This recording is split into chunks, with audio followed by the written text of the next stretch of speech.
The Kissing Hand by Audrey Penn.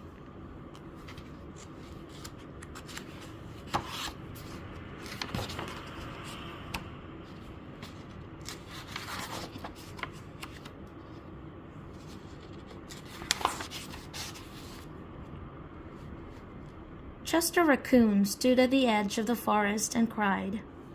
"I don't want to go to school," he told his mother. "I want to stay home with you. I want to play with my friends and play with my toys and read my books and swing on my swing. Please, may I stay home with you?"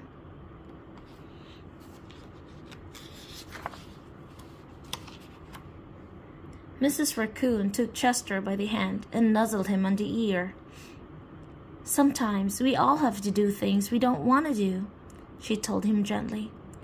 "Even if they seem strange and scary at first, but you will love school once you start."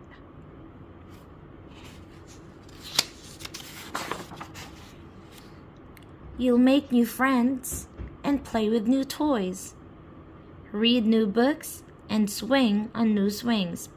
Besides, she added, I know a wonderful secret that will make your nights at school seem as warm and cozy as your days at home.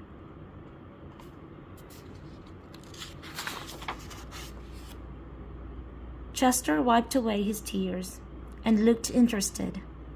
"A secret? What kind of secret?" "A very old secret," said Mrs. Raccoon. "I learned it from my mother, and she learned it from hers. It's called the Kissing Hand." "The Kissing Hand?" asked Chester. "What's that?"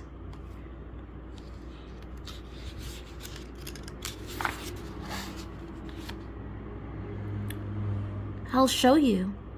Mrs. Raccoon took Chester's left hand and spread open his tiny fingers into a fan. Leaning forward, she kissed Chester right in the middle of his palm.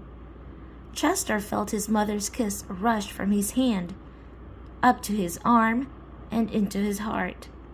Even his silky black mask tingled with a special warmth.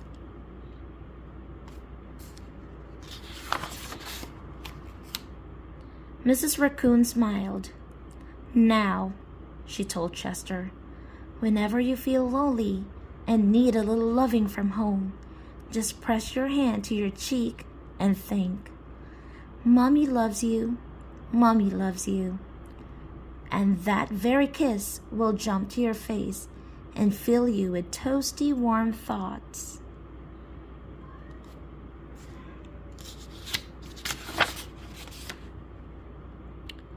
She took Chester's hand and carefully wrapped his fingers around the kiss. "Now, do be careful not to lose it," she teased him. "But don't worry, when you open your hand and wash your food, I promise the kiss will stick."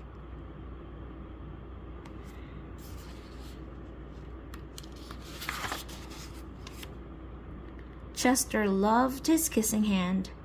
Now he knew his mother's love would go with him wherever he went, even to school.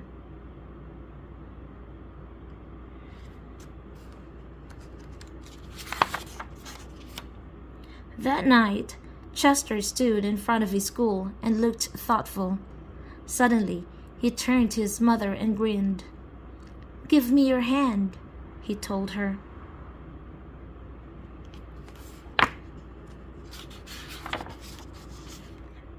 Chester took his mother's hand in his own and unfolded her large, familiar fingers into a fan. Next, he leaned forward and kissed the center of her hand.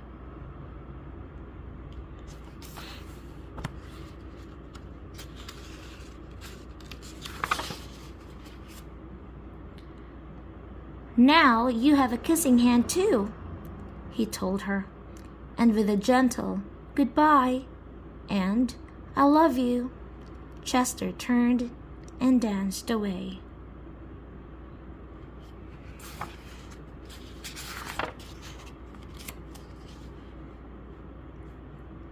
Mrs. Raccoon watched Chester scamper across a tree limb and enter school. and as the hoot owl rang in the new school year, she pressed her left hand to her cheek and smiled. The warmth of Chester's kiss filled her heart with special words.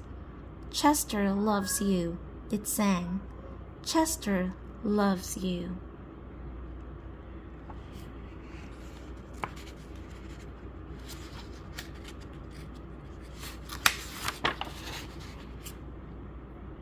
The end.